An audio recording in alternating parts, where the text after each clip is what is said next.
Sorong, 21 Desember 2023. Kita akan mendengar langsung pelaku sejarah hadirnya kursi Otsus.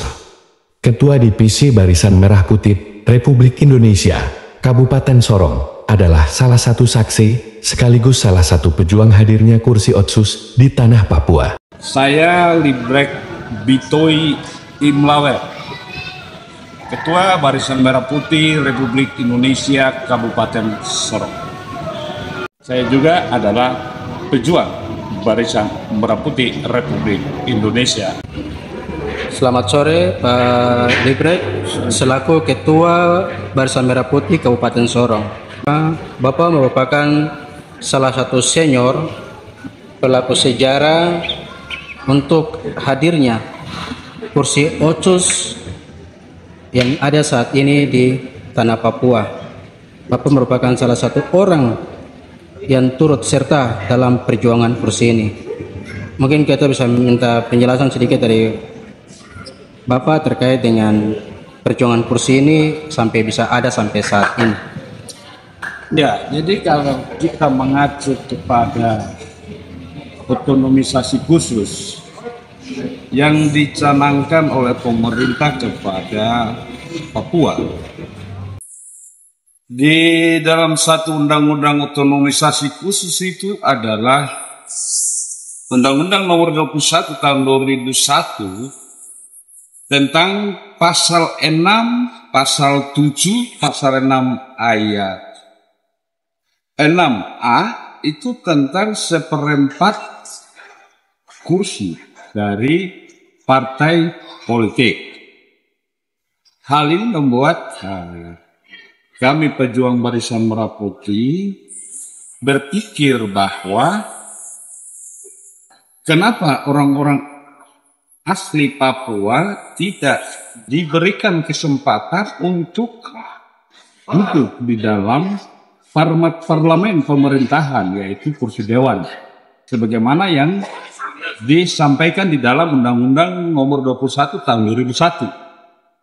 Hal itu terjadi fakta, tidak jalan, sehingga momen di tahun 2009 pas itu kita Barisan Merah Putih Republik Indonesia Provinsi Papua Barat bersepakat bersatu untuk menggugat undang-undang tersebut agar kami orang asli Papua diberikan hak-hak kami sesuai dengan amanat Undang-Undang Otonomisasi Khusus. Dan itu yang pertama. Yang kedua, dengan adanya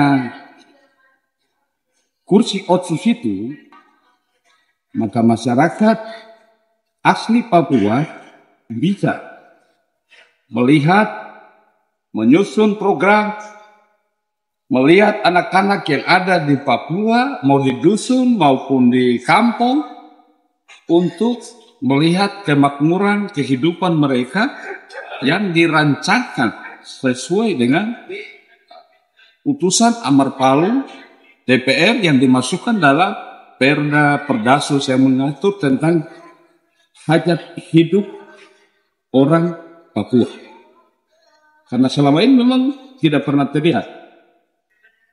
Sehingga bagaimana diakomodir agar kita berbicara tentang kita punya negeri sendiri.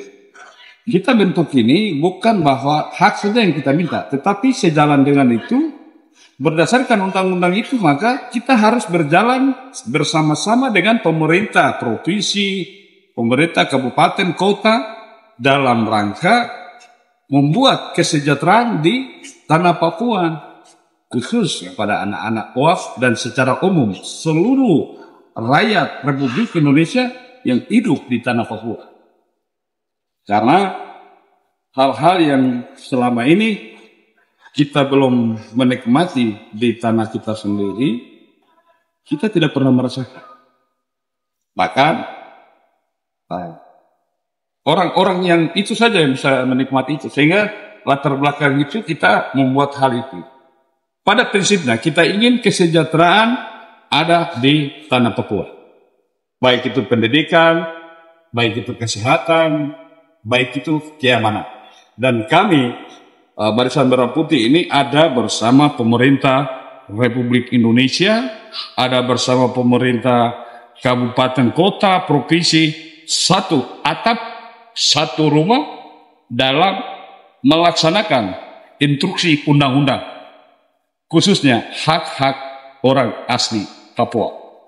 Saya kira mungkin itu yang perlu saya sampaikan, latar belakang keinginan kita untuk kita berjuang. Karena intinya kita tidak diberi kesempatan untuk membicarakan hak-hak kepentingan kita. Karena lewat parlemen inilah, kursi otsus inilah, kita bisa suarakan suara rakyat kecil di bawah, khususnya rakyat Papua. Demikian sekilas info.